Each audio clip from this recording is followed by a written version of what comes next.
Hi everyone, this is Donny Lowy from Closeout Today I'd like to discuss with you the advantages of buying wholesale merchandise from New York fashion designers. Now, the primary reason is if a designer is doing well in New York, let's say they're an up-and-coming designer, but they're starting to get established and they're making contacts. There are established retailers such as department stores, high-end boutiques who are buying the clothing from a New York designer, then you know that that New York designer has proven his fashion expertise, and you know that there's a good demand for his fashion. The key is you want to try to get in at the beginning, right? You want to start buying his clothing or his handbags or his shoes when he's just starting to get known, because you want to benefit from his expertise. But if you wait too long when the designer is fully established, you can still buy from him or her, but then you're going to have to pay a much higher price, right? You're going to have to pay, supply and demand. So there'll be a very big big demand for his production, right? So the price for his supply is going to be higher than if you buy it when he's not that well or she's not that well known yet, and you could buy their production at a lower price.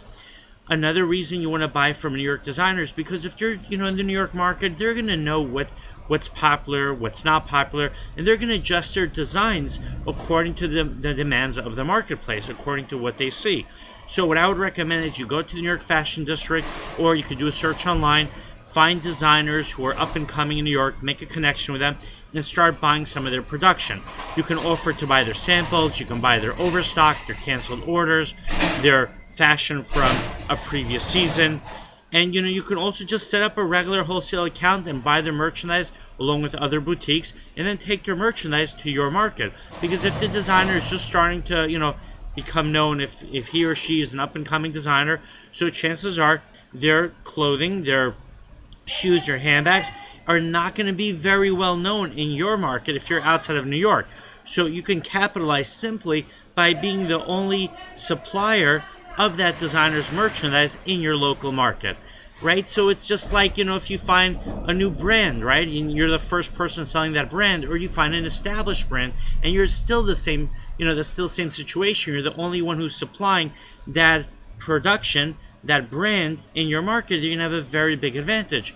Another advantage is that if you become established and you become the buyer of that designer's fashion in your market, then other competitors are going to have a harder time getting in, because you're already going to be buying all of the production that's available for your market. And now what you should do is try to set up either an exclusive arrangement or an informal arrangement where the designer knows that you're representing him or her in your marketplace. This way, once there is a demand for the fashion of that designer, then that designer will sell you their fashion, and customers will have to come through you to acquire pieces from that designer. Alright, my website is closeoutexplosion.com.